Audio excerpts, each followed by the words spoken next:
गोंदिया जिला, जहां आदिवासी समाज के कुलदेवता मां काली कंकाली पारी कुपार लिंगों का देवस्थान है, लेकिन इसके बावजूद भी इस जिले को आदिवासी जिले का दर्जा प्राप्त नहीं हुआ है और न ही यहां पेसा कानून लागू हुआ है। यह जिले का दुर्भाग्य है। ऐसी पीड़ा अनुसूचित जनजाति कल्याण समिति के सदस्य और विधायक राजू तोड़साम ने गोंदिया दौरे के दौरान व्यक्त की। अगदी बरोबर आहे, कारण की गोंदिया जिल्हा हा गोंदिया नसून गोंडिया आहे।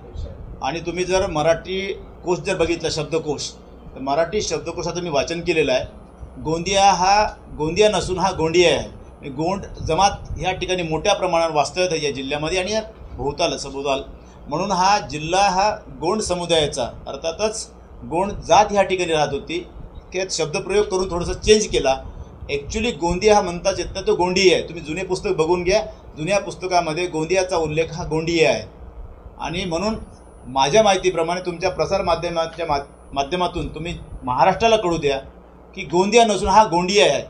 गोंडियाचं वास्तव्य असल्यामुळे, गोंड समाजाचं वास्तव्य असल्यामुळे हे ठिकाण आहे। एक दुसरी गोष्ट, गोंदिया जिल्ह्याला आदिवासीचा दर्जा का नाही, आता जो प्रश्न या ठिकाणी आमचा झालेला आहे।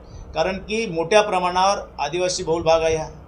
कचारगड हे आमचं आदरस्थान आहे, देवस्थान आहे। त्या ठिकाणी 16 राज्यातून ह्या ठिकाणी मोठ्या प्रमाणात आमचा समुदाय ह्या ठिकाणी येतो आणि पेसामध्ये पण नाही माहिती घेतली तर हे चुकीच्या पद्धतीने ह्या ठिकाणी नोंद झालेली आहे। ती नोंद दुरुस्त करणं ही काळाची गरज आहे।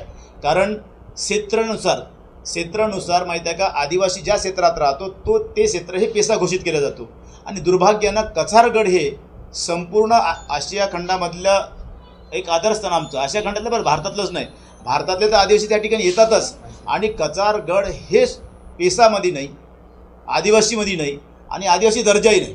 आणि म्हणून तुमच्या माध्यमातून महाराष्ट्राच्या कानाकोपऱ्यामध्ये हा जो भाग आहे हा आदिवासीचा आहे, खास करून गोंडियन समाजाचा आहे, कोयावंशी आहे।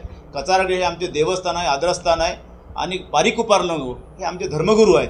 आणि एवढं मोठं स्थान असतानाही या जिल्ह्याला आदिवासीचा दर्जा नाही, तो आदिवासीचा दर्जा मिळावा अशा प्रकारचे आम्ही शासन स्तरावर प्रयत्न करू। गोंदिया जिले का नाम असल में गोंडिया है, जो इस बात को दर्शाता है कि यहाँ कभी गोंड राजाओं का साम्राज्य था। जिले के सभी 8 तालुका में बड़ी संख्या में आदिवासी समुदाय निवास करता है। इसके बावजूद जिले को आज तक आदिवासी जिले का दर्जा नहीं मिला और पेसा कानून भी लागू नहीं हुआ। विधायक राजू तोड़साम ने आश्वासन दिया कि गोंदिया दौरे के बाद वे यह मुद्दा मुख्यमंत्री के समक्ष उठाएंगे और गोंदिया को आदिवासी जिले का दर्जा दिलाने की पूरी कोशिश करेंगे। ऐसी जानकारी उन्होंने आज गोंदिया जिले में दी है।